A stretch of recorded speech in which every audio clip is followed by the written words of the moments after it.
ঈদ মানে আনন্দ, এক অভূতপূর্ব উৎসবের আবহ, যেখানে সবাই একসঙ্গে আনন্দ ভাগাভাগি করে নেয়। কিন্তু সত্যি কি ঈদ সবার জন্য আনন্দের? ঈদের চাঁদের আলো কি সমানভাবে সবার জীবনে আলো ছড়ায়, নাকি এই আলোর নিচে কিছু মানুষ অন্ধকারে নিমজ্জিত থাকে? আসলে ঈদ যেমন সবার জীবনে আনন্দ বয়ে আনে, তেমনি কিছু মানুষের জন্য আর্তনাদ আর বঞ্চনার দীর্ঘশ্বাস হয়ে ওঠে। চলুন দেখে আসি বঞ্চনা আর না পাওয়ার গল্প। সমাজের প্রতিটি মানুষের ঈদ উদযাপনের ধরন এক নয়। কেউ ঈদের পোশাক কেনার জন্য লাখ টাকা খরচ করে, আবার কেউ সারা রাত সেলাই মেশিন চালিয়ে অন্যের জন্য ঈদের পোশাক তৈরি করে দেন, অথচ নিজের সন্তানের জন্য একটি পোশাক কিনতে কপালে দুশ্চিন্তার ভাঁজ ফেলেন।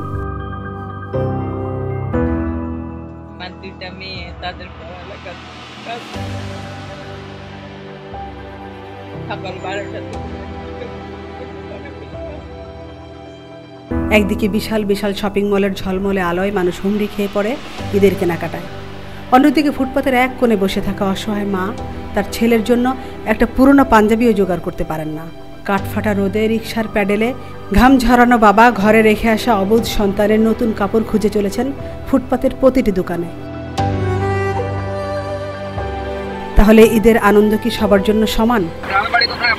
রংপুর 2 দিন পরে তো ঈদ, বাড়ি যাবেন না ঈদে? না ভাই। কেন বাড়ি? রোজগার নাই, যাবো কেমনে? কামাই রোজগার কম, ঢাকা শহরে বাংলা রিক্সা চলে না, অটো রিক্সা চলে। ফ্যামিলিতে কে কি আছে? মা, বাবা, ভাই, বোন সবে আছে। বিয়ে করেননি? করছি, সন্তান 2টে। সন্তানদের ছেড়ে যে ঈদ করতে আপনার লাগছে?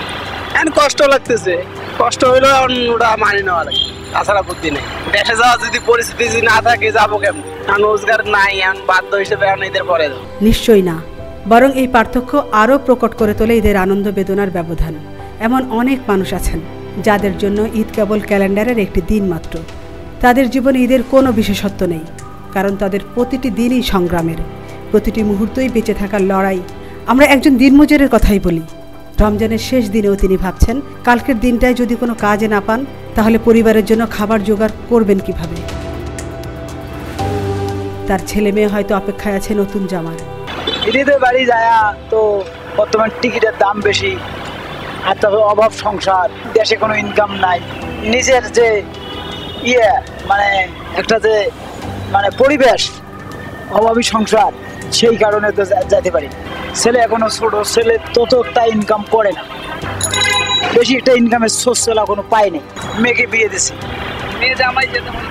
মেয়ে জামাই যাতে বলে, যাবার বললে হবে কি বাবা, একসাথে তো অভাবী সংসার।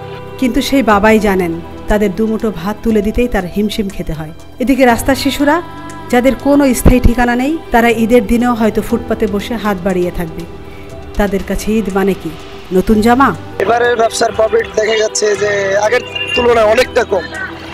আগের মতো ব্যবসা নাই, মালের দাম বেড়ে গেছে। তো দেখা গেছে ক্রেতারা আইসা কেনা দামের চেয়ে অনেকটা নিম্ন দাম বলতেছে। তো এই ক্ষেত্রে আমাদের ব্যবসা দেখা যায় আগের থেকে অনেকটা কম। ভালো খাবার না, ঈদ মানে তাদের জন্য হয়তো একটু বেশি ভিক্ষা পাওয়া, একটু বেশি সহানুভূতি পাওয়া। আমিনা ইসলাম, আজকের সংবাদ।